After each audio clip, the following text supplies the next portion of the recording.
Saudara, dalam 3 bulan mana yang paling realistis? Kita sudah terhubung melalui sambungan Zoom dengan pengamat sepak bola yang juga sering mengunjungi beberapa stadion Eropa dan pernah meninjau JIS, Muhammad Kusnaini. Selamat siang, Bungkus. Bung, sekarang rumput jadi masalah selain 2 hal yang jadi catatan FIFA, yakni persoalan parkir dan akses keluar masuk stadion. Memang betul rumput JIS tak sesuai standar FIFA, Bungkus? Ya, jadi begini, orang sering lupa membedakan antara standar dan layak gitu ya. Jadi kalau FIFA itu menetapkan standar kelayakan rumput itu FIFA bikin guideline. Guideline itulah yang harus dipatuhi dan itu banyak sekali aspeknya. Dari mulai konstruksinya, dari mulai pengairannya, kemudian dari fasilitas pendukungnya.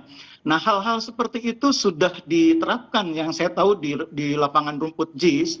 Bahkan JIS itu juga menggunakan jenis rumput Joycia japonica yang termasuk jenis rumput yang direkomendasikan oleh FIFA untuk kawasan yang termasuk daerah tropis ya.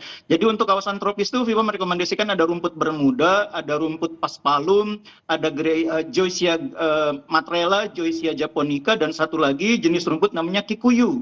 Nah, itu satu di antaranya dipakai di JIS, yaitu jenis rumput Joycia japonica. Jadi sebagai stadion, standar yang dipilih rumputnya oleh JIS itu sudah tepat, sudah nggak ada masalah. Nah, persoalannya kan kemudian begini, tidak semua stadion yang rumputnya sudah memenuhi standar kemudian jadi layak. Karena untuk disebut layak harus dilakukan pengujian. Pengujian itu misalnya ketebalan rumputnya harus antara 2 sampai 2,5 cm. Gelindingan bolanya dari bola berhenti sampai mengalir terakhir itu harus 6 meter. Pantulan bolanya sejak bola dipantulkan dari tanah balik lagi ke atas itu harus antara 50 sampai 100, idealnya 65 sampai 80. Nah, itu yang diukur saat-saat terakhir untuk mengatakan ini layak nggak layak. Kalau standarnya JIS itu ya sudah standar. Karena dia memilih jenis rumput yang tepat, Joycia japonica sesuai rekomendasi FIFA. Dia juga ditanam dengan konsep hibrid, salah satu teknik penanaman yang juga diakui oleh FIFA, dan ukurannya standar FIFA. Jadi kalau ditanya standar nggak standar, standar. Tapi kalau layak nggak layak, ya harus diuji. Nah, ini bedanya antara standar dan layak. Nah, yang layak inilah yang perlu dilihat lagi pada saat-saat terakhir sebelum dipakai, layak nggak dengan cara diukur. Nah, ini yang kadang-kadang jadi persoalan karena kita mencampur adukan istilah layak dan standar. Kalau ditanya apakah JIS standar, standar. Layak enggaknya ya harus diuji, dites. Nah, satu hal yang pasti, lapangan rumput JIS ini kan juga sudah cukup lama ditanamnya ya. Mungkin sekitar 2 tahunan yang lalu. Dan relatif jarang digunakan sehingga mungkin maintenance-nya juga tidak sebaik stadion yang rutin dipakai. Kalau kemudian terjadi penurunan kualitas, itu normal. Jadi kalau sekarang dicek, mungkin memang ada penurunan kualitas JIS dibanding tahun 2022 ketika dipakai untuk pertandingan Atletico Madrid melawan Barcelona U18. Saat itu kualitasnya sangat bagus, dipuji oleh tim Atletico Madrid. Sekarang mungkin menurun, mungkin saja sudah 1 tahun lebih. Dan rumput itu semua ada umurnya. Jadi kalau diganti sesudah 1 tahun itu sangat normal. Kalau di Inggris, Liga Inggris, semua klub ganti rumput menjelang kompetisi musim baru. Kalau di Indonesia mungkin tidak setiap tahun ganti rumput ya, tapi bahwa kalau mau diganti rumputnya untuk Piala Dunia U17, ya nggak apa-apa, lebih baik karena kita akan mendapatkan kualitas lapangan yang lebih baik. Ingat, rumput itu ada umurnya, jadi kalau diganti itu bukan karena nggak standar, boleh jadi kualitasnya sudah menurun. Jadi bukan karena tidak sesuai standar FIFA begitu, Bungkus? Dan pertanyaannya baik lagi tadi, yang dimaksud standar FIFA itu apa? Baca guideline-nya FIFA. FIFA itu menetapkan guideline itu untuk soal rumput ini. Mereka mendeskripsikan apa saja yang harus diukur, harus disiapkan untuk menyiapkan rumput stadion. Dan itu banyak sekali itemnya. Itu namanya FIFA Natural Turf Guideline yang diterbitkan Januari 2023. Baca di situ. Dan apa yang ada di JIS itu sebetulnya nggak bertentangan dengan guideline itu. Biaya penggantiannya mencapai 6 miliar rupiah, Bungkus. Apakah memerlukan biaya sebesar itu? Kalau soal biaya itu kan istilahnya ada harga ada rupa. Gelora Bung Karno waktu mau dipakai buat Asian Games juga kan direnovasi rumputnya biayanya hampir 10 miliar. Lalu Gelora Bung Tomo tahun 2022 April kalau nggak salah itu di Surabaya pernah direnovasi dengan biaya sekitar 1,5–2 miliar, tapi harus dirombak ulang karena ternyata menurut FIFA masih belum cukup bagus. Jadi soal harga ini relatif, yang jelas untuk Piala Dunia U17, kalau kita mendapatkan kualitas rumput yang bagus, memang tidak murah. Oke, terkait dengan akses keluar masuk, Anda pernah mengunjungi langsung JIS, apa iya cuma satu pintu yang dibangun, Bungkus? Nah, ini juga terjadi kesalahkaprahan pemaknaan ya. Yang masalah itu bukan pintu. Pintu JIS itu banyak. Jadi JIS itu kan ada 3 tier ya, tiga lantai. Masing-masing tier itu kan pasti pintunya ada banyak, ada 30-an. Jadi kalau 3 tier artinya 30 kali 3 lantai itu pasti lebih dari 100 pintu. Bukan pintu masalahnya, tapi akses. Kita gunakan ukuran katakanlah Senayan ya.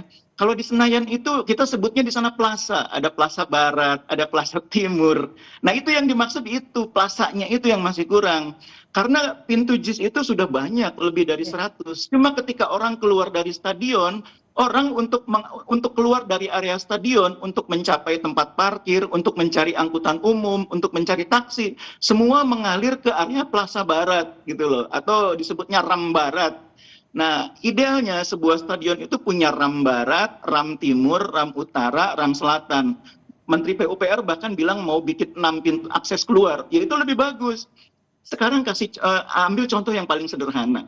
Kita bandingkan stadion JIS ini kan agak mirip situasinya dengan Stadion National Stadium Singapura ya, di Singapura. Itu National Stadium Singapura itu juga sama situasinya.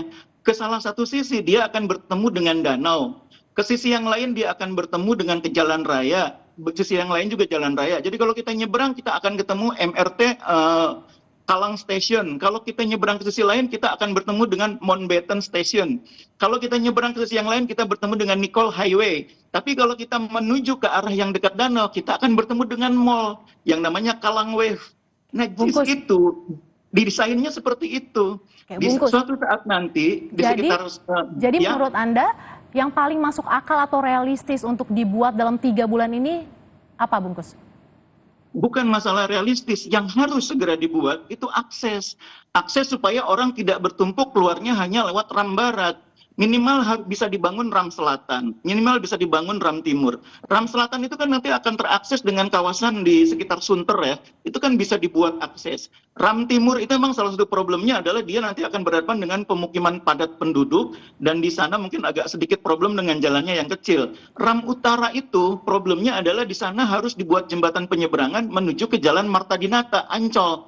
Jadi selain membuat jembatan penyeberangan, Pak UPR menurut saya harus buat stasiun yang menghubungkan JIS dengan akses KRL yang ada di situ. Itu jalan keretanya sudah ada, tinggal dibangun stasiunnya. Kerjasamalah dengan KAI di situ, supaya orang dari dalam stadion yang berniat mau pulang ke Kalideres, berniat mau pulang ke Grogol, pakai KRL aja dari situ. Sehingga bisa langsung nanti menuju ke arah Kamal, menuju ke arah Grogol, dan sebagainya. Apa betul sebegitu banyak yang mesti direnovasi di Stadion JIS, Bungkus? Stadionnya tidak perlu banyak renovasi. Pendukungnya harus banyak direnovasi. Akses itu kan banyak itemnya. Nah, karena 3 bulan ini mungkin tidak cukup untuk membangun stasiun kereta. 3 bulan ini mungkin tidak cukup untuk bikin jembatan penyeberangan, untuk bangun jalur LRT. Dulu kan salah satu konsep pembangunan stadion JIS ini namanya dulu masih BMW International Stadium. Itu kan menjadi stadion modern yang terintegrasi dengan transportasi publik. Sekarang kan transportasi publiknya baru ada satu bis yang ada di kawasan taman di depan Taman BMW dulu namanya ya. Nah itu kan baru ada di situ. LRT belum ada, KRL belum ada, MRT belum ada.